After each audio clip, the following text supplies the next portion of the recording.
Hey everyone, welcome to another episode of Shake Sales. I'm your host, Maggie Bloom, the sales evangelist at Mailshake.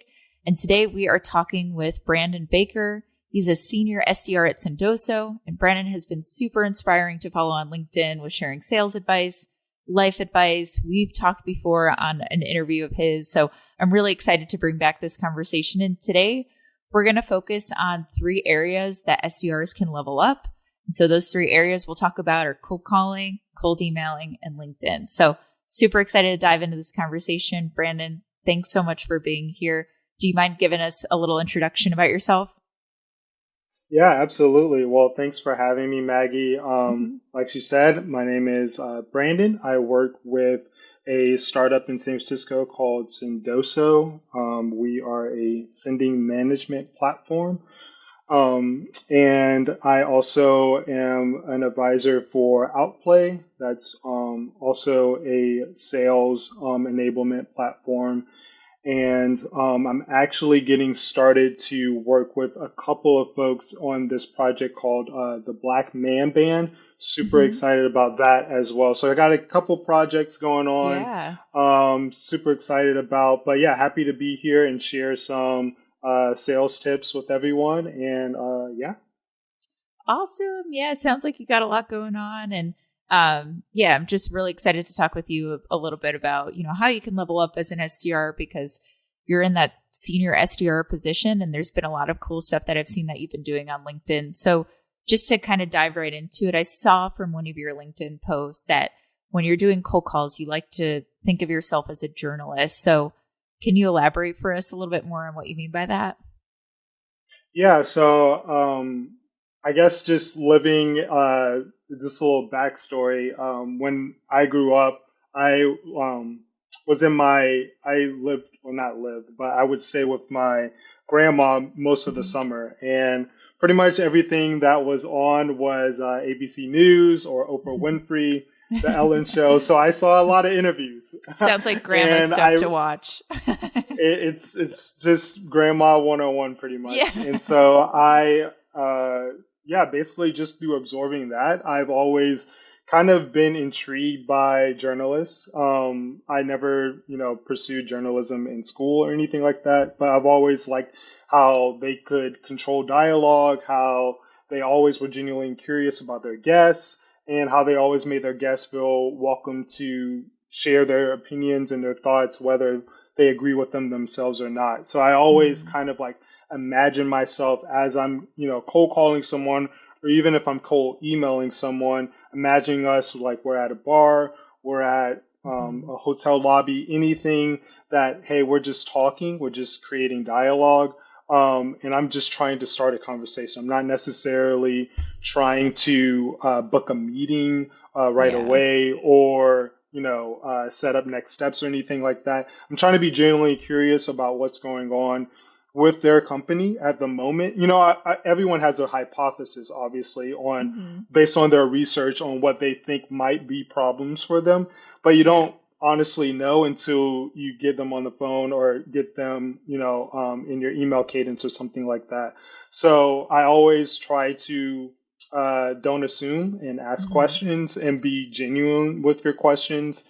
And I think that definitely leads to, more replies and, just having more conversations. Yeah. Awesome. And you said something that I feel like a lot of us neglect, even though we say that we try to do it or try not to do it, I should say, is assume.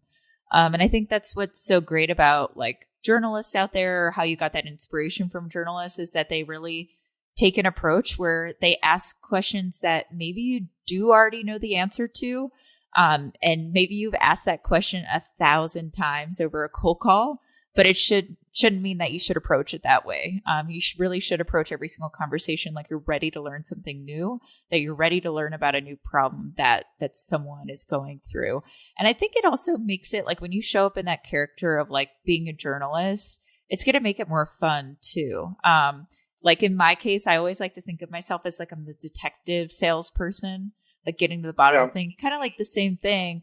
But when I think and like put that hat on, then I get like really excited about it. And maybe Mm, everyone else has their own thing of like what makes them feel good about it. But like, it's exciting for me. I'm like, oh yeah, I'm this detective. I'm going to figure out like what's going on here and how I can help solve it too.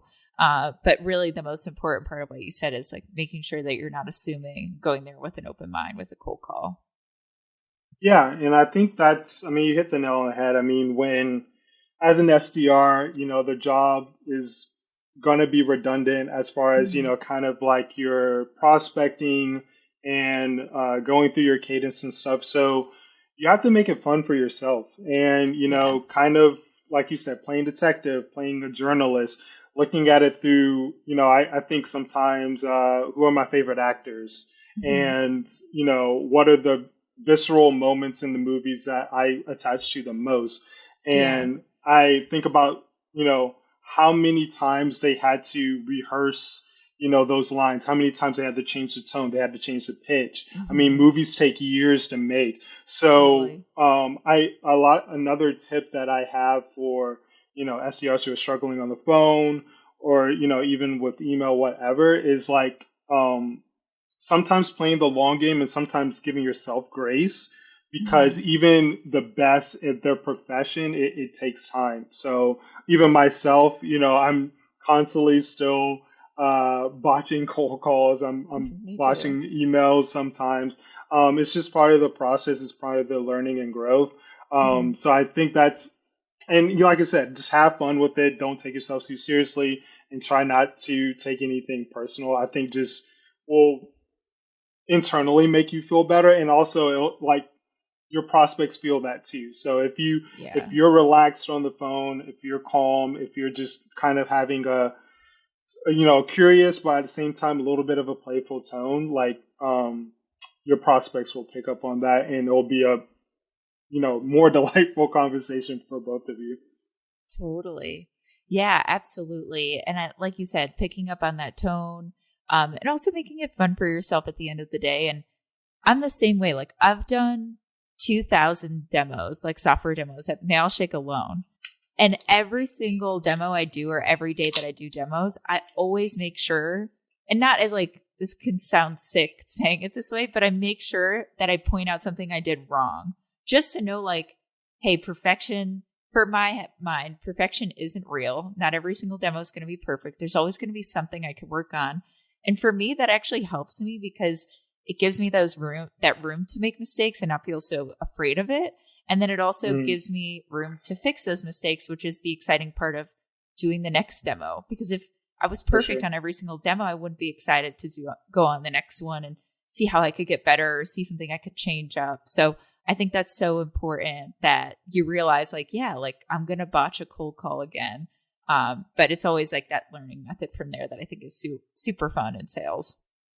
Yeah. Yeah, and I think I had a cold call recently where it wasn't going it was not going well. Hmm. He called me out for not probably not doing enough research that I should have Hmm. on the account.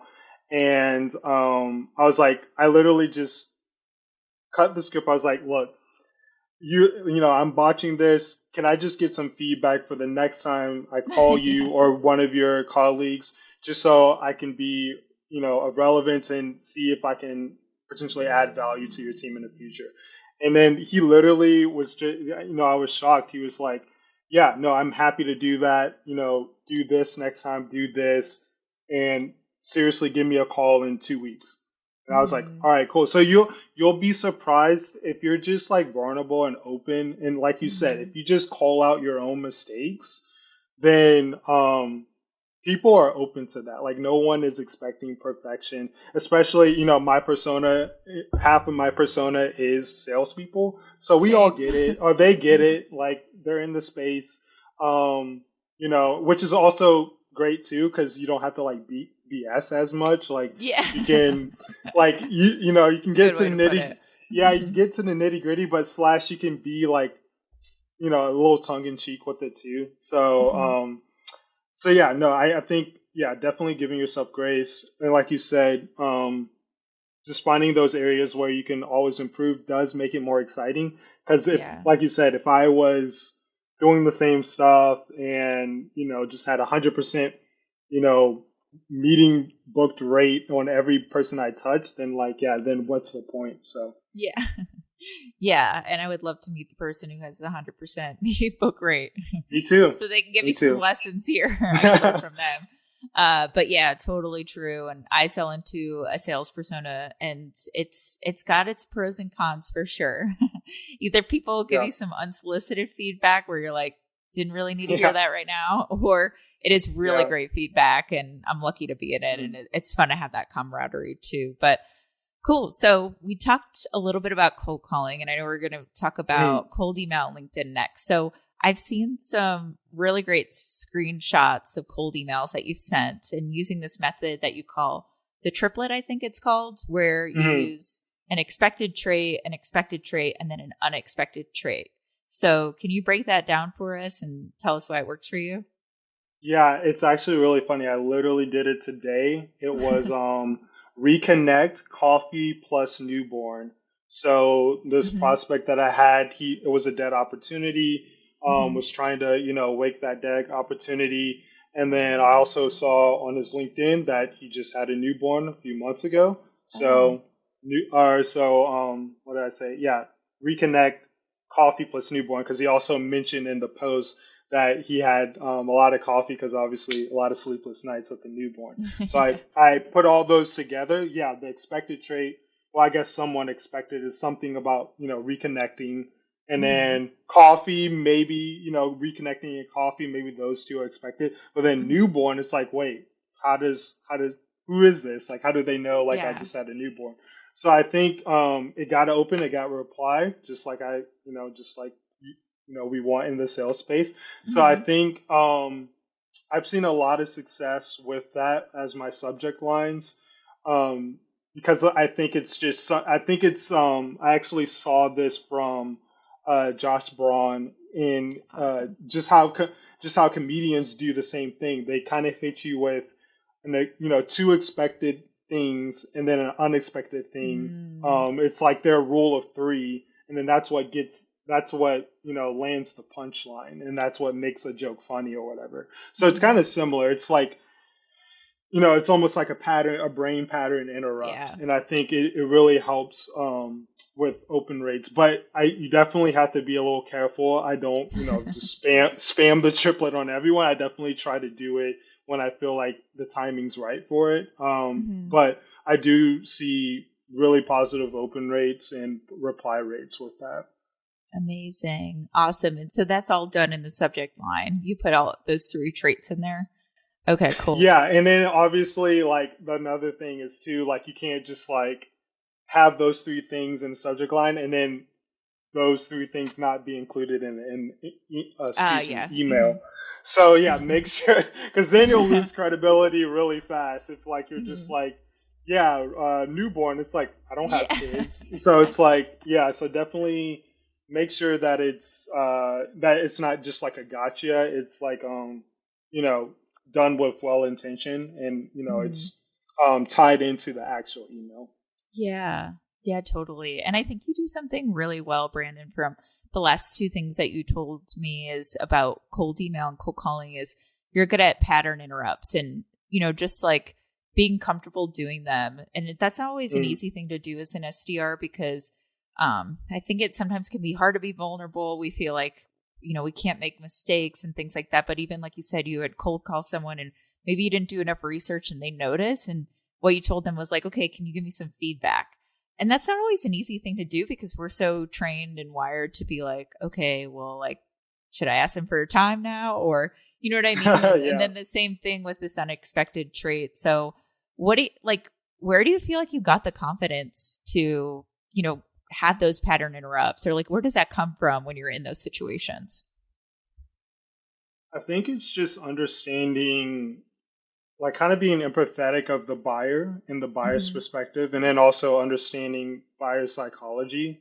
So, understanding, why, even like from a B2C perspective, it's like, why do we buy, you know, Coke instead of Pepsi? Or why do Yeah. we, why does everyone have an iPhone? Like, it's like those kind of things and understanding the why behind what's piquing someone's interest as far Mm-hmm. as like looking into something or doing something. So I think now that I've been in this space for a year, it's kind of like you understand the commonalities of SDR outreach, and you Mm, understand the commonalities of like how the buyers or the prospects feel about that type of outreach. So it's yeah. like you're probably better off trying something else, but it's not it's obviously still a little bit complicated because you don't want to just like try all these ideas and not really Hmm. have data to support it, but you do also want to be well intentioned when you're reaching out to everyone. So I think just leading with empathy as far as like, okay, understanding like no matter what, you're interrupting this person's day. Like Yeah. you're interrupting their inbox, you're interrupting them with the phone. So being cognizant of that, but also understanding like, hey, we're but being confident enough, like, hey, I have a job to do as well. Like Hmm. I'm actually calling or I'm emailing for a purpose. Hmm. And being confident with that too, because it's like, hey, look, I'm busy too. I have like, X amount of accounts I'm reaching out to and stuff. So being Yeah. cognizant of your own time and that person's time, I think is the best way to approach it because I think what a lot of SDRs they fall into the mistake of being in a very apologetic tonality, like, oh, Totally. sorry, I'm interrupting you, or sorry, I'm like in your email. Hope this finds you well. You know what I mean? And it's just Hmm. like, no, you have to be confident of like, hey, I understand the insights of this persona. I know the trends. Yeah. I know what our customers are saying, how this helped them. And I'm now asking you based on what I found, like, is this something that might potentially help your team in the future? And you just have to be confident in that. You have to be, Hmm. well, part of that is being confident in the product that you sell. So, Yeah. like a Mailshake is like a very, I honestly don't even know another brand with email deliverability. So that just Hmm. shows you that, you know, they have a differentiated product and solve a very niche problem, which is awesome. Yeah. And I feel like Sendoso is the same way. Like Hmm. we solve a very niche problem, and I think we do that well. So it's like being confident in your product, but also I actually learned this from therapy. So it's like because obviously, we're a human, we overthink, we, lose Totally. confidence in a lot of things, but asking yourself, like, will this matter an hour from now? Will this Yeah. matter one day from now? Will this matter 5 days from now? Like that cold call I mentioned, like, Hmm. normally, like, yeah, early in my SDR career, it would have ruined my whole day. But Hmm. now understanding like that prospect, it has left his mind. Like Yeah. he's now into, okay, I have 10, 15 other tasks in my own day to do. I don't even remember Hmm. that cold call that Brandon botched like 10 minutes ago. Like it's out of Yeah. my head. You know what I mean? Hmm. So I feel like that helps me at least. It's like it's not like one mistake, one like slip up isn't in the grand scheme of things isn't going to matter. It's just going to help you grow. And I Hmm. think once you like you were saying, once you accept that mistakes are going to happen, it gives you so much more freedom and joy in doing your job and Yeah. puts the pressure off of it. So yeah, I think in my cold calls, I think I try to act like if I'm talking to my friends, honestly. Like, I Hmm. mean, obviously it's a stranger, but um, I would think like, hey, what if I'm one on one with a friend right now? Like, would I crack a joke here? Yeah. Would I be vulnerable and real right here? And then I try to just emulate that with the prospects that I talk to. So maybe that would help SDRs too as well. Just trying to imagine like, hey, you're talking to one of your friends or you're talking to a Hmm. coworker or whatever, and just yeah, just try to be your normal self because like no one wants to sound Yeah. robotic and no one wants to hear someone that sounds robotic or sounds like they're using, you know, just like a word for word script. Totally. Totally. And you bring up confidence like in yourself before you're doing it and confidence in the company that you work for. And I always think that I think it comes down to three things, like to feel natural about maybe having pattern interrupts or anything like that when you're in cold calls. From my experience when I was an SDR, it's like you have to have confidence in yourself, of course, which is not always easy to do. But then you have to have confidence in the company that you work for as well. So you really have to, I almost say like you have to love what you're selling. And like, lucky for me, I really do love selling Mailshake. Like, I think, the people I talk to can benefit from it. And that's my third point is you have to be confident that that person you're talking to could actually benefit from your company too. Right.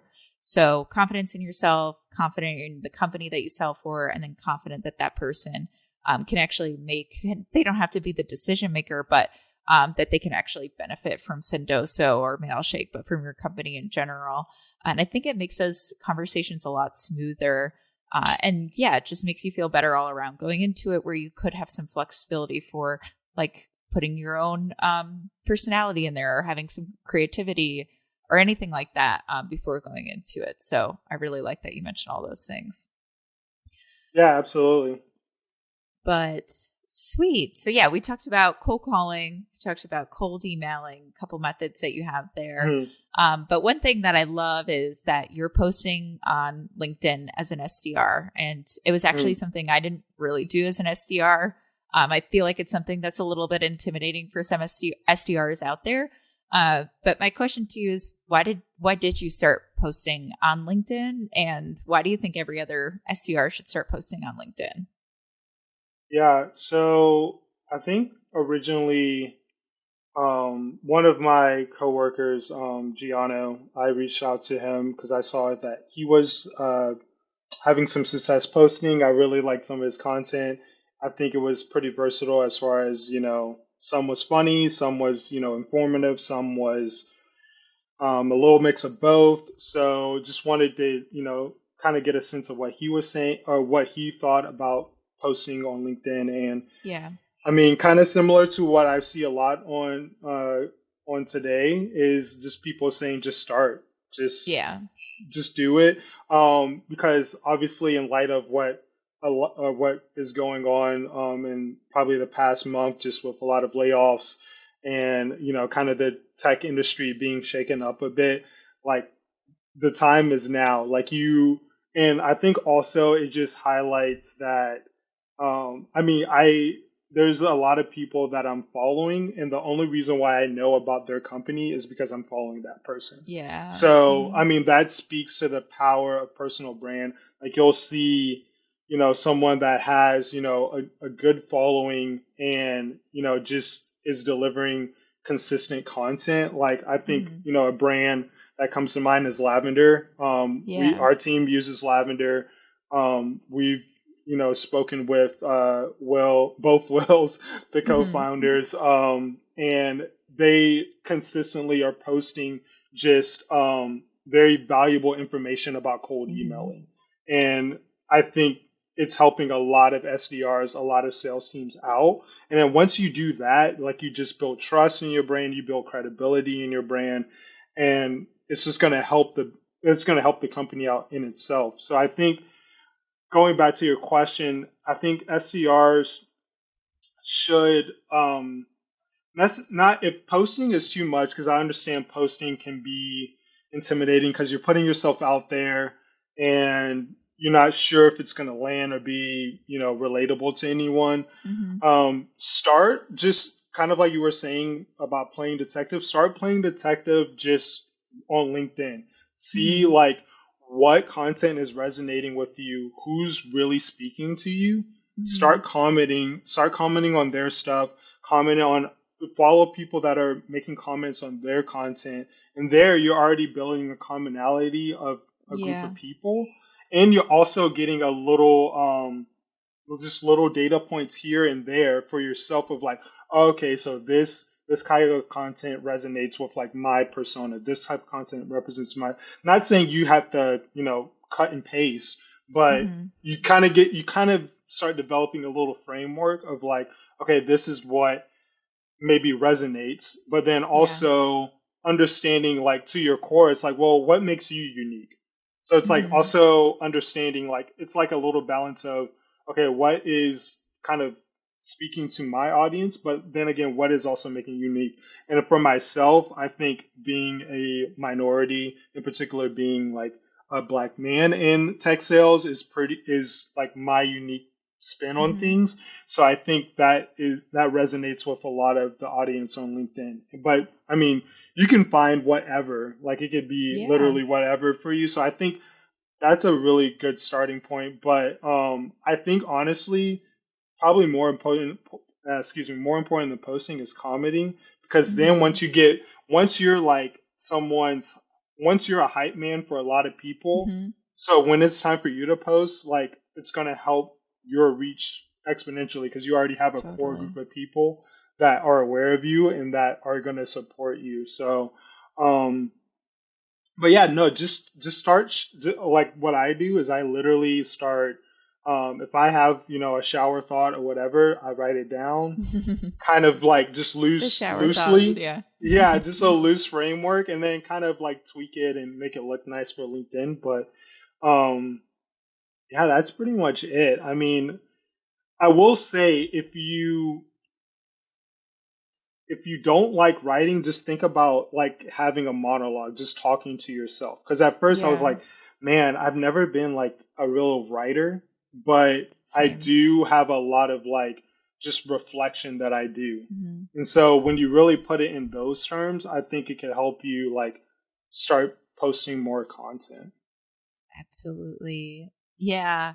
And I think you're right. I think a lot of us, are told by people out there, just like get started Hmm. posting, which is the way I got started. And I don't think it's a bad way to get started, but like some people are intimidated. Or if you take the time to just start commenting on people's things, kind of like building in secret, Hmm. not that it's secret, but then you kind of learn like, okay, this is what this person talks about. This is what that person talks about. This is where I could stand out. It's like you're doing a lot of that research before, where you can have a really strategic LinkedIn setup, just like you said, that you have your strategic, brand and voice that you want to portray, which is awesome. Because I think that's a mistake I totally made in the beginning is I just started posting about random stuff that didn't really correlate with anything. And it's taken me a while to get where I want to be at, but it's okay. I mean, I'm learning through it. And I don't think it's like a bad way. I don't think I made a mistake, but if I did go back, I would want to do it that way just so I could get like some insight. I could start cheering other people on and kind of figure out like, okay, well, where's some information that LinkedIn is lacking? Or what are some questions that I'm not getting answered from these people's profiles that could also relate to what I do on a daily basis? So I think, yeah, that's awesome. And to your point about shower thoughts, I literally, after I get out of the shower, I will text one of my friends and everything I thought about because it's always like the best thoughts. I have no idea why, but I get like my most productive thinking done then. And then I have to like tell someone right away. I don't know if they care or not. Yeah, I think that there's probably something to it because it's like it's basically meditation because like you Hmm. can't you're not there's no distractions, but it's Totally. also not as scary as probably I meditate, but it's probably Hmm. not as scary as just like sitting in a room and just breathing. Like Yeah. you have white noise of the water and stuff, so it's kind of Hmm. like you're in a natural relaxed state, so your mind can just wander and you just start connecting these ideas. Because yeah, no, I agree. I definitely get some of my best ideas either 11 o'clock at night or in the shower. So Where you hope there's a notepad or like a voice memo nearby so you can write them down. um, exactly. yeah, but awesome. Well, thank you so much for going through, how you get success with cold calls, cold email, and then Hmm. your journey with LinkedIn as well. But just to wrap up this conversation, Brandon, where can people learn more about you, or yeah, follow you? Yeah, you can add me on LinkedIn. I definitely post a lot of tips on SDRs or SDR tips, cold email, cold call. I also do a lot of storytelling just on personal experiences, just sharing my stories as well. So if you're, just interested in hearing stories, you can follow along. Um, yeah, I think that's probably the main platform I use now. So Awesome. Yeah, definitely follow Brandon on LinkedIn. We've been connected for a while and he is awesome at storytelling, gives some great tips out there. And you can learn more, just like we learned today, from some methods that he uses. So, Brandon, thank you so, so much for being on here today and shedding that light on you being an SDR and how you can level up. Yeah, and thank you again. And yeah, no, it was a pleasure being here and just sharing some tips for SDRs because I definitely understand, people who are getting into tech sales, how scary it can be. Like, I wish Mhm. someone would have told me a lot of things that I didn't understand. I kind of just had to learn on the fly. So if I can make that transition a little bit easier, I hope I did that a little bit today. Totally.